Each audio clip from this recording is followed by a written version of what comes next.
Berikut adalah cerita tentang titik terendah seorang suami. Hanya cerita. Titik terendah sang suami.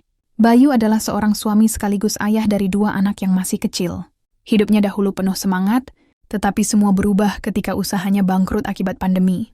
Toko kecil yang ia bangun dengan tabungan bertahun-tahun harus tutup, meninggalkan tumpukan hutang. Awalnya, Bayu mencoba mencari pekerjaan lain, tetapi dunia luar terasa begitu kejam. Lamaran kerja tak kunjung diterima, dan tabungan mereka semakin menipis. Istrinya, Rina, mulai bekerja sebagai buruh cuci untuk membantu keuangan keluarga. Namun pendapatan Rina tidak cukup untuk menutupi kebutuhan sehari-hari. Setiap malam Bayu termenung di sudut kamar. Ia merasa gengel sebagai kepala keluarga. Anak-anaknya mulai sering menangis karena lapar, dan ia hanya bisa memeluk mereka tanpa mampu menyediakan makanan yang layak. Dalam diam, ia menahan air mata, menyembunyikan rasa malu dan hancur hatinya. Puncaknya adalah suatu malam, ketika listrik rumah mereka diputus karena tunggakan. Dalam kegelapan, Rina berkata lembut, "Mas, aku percaya kita bisa melewati ini.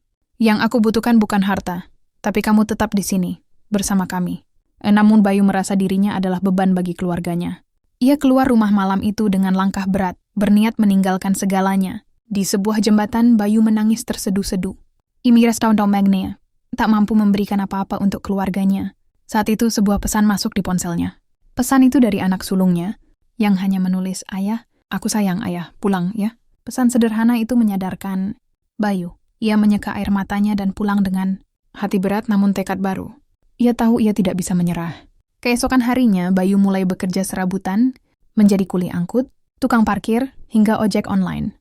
Meskipun lelah, ia merasa hidupnya kembali, berarti saat melihat senyum anak-anaknya, setiap kali ia pulang membawa sekantong beras. Dari titik terendah itu, Bayu belajar bahwa cinta keluarganya adalah kekuatan terbesar. Tidak peduli seberapa buruk keadaan, Ina akan terus berjuang. Karena bagi mereka, ia bukan sekadar pencari nafkah, tetapi pilar yang selalu memberi harapan. Cerita ini mengingatkan kita bahwa setiap orang memiliki masa-masa sulit, tetapi cinta dan dukungan keluarga dapat menjadi cahaya di tengah kegelapan.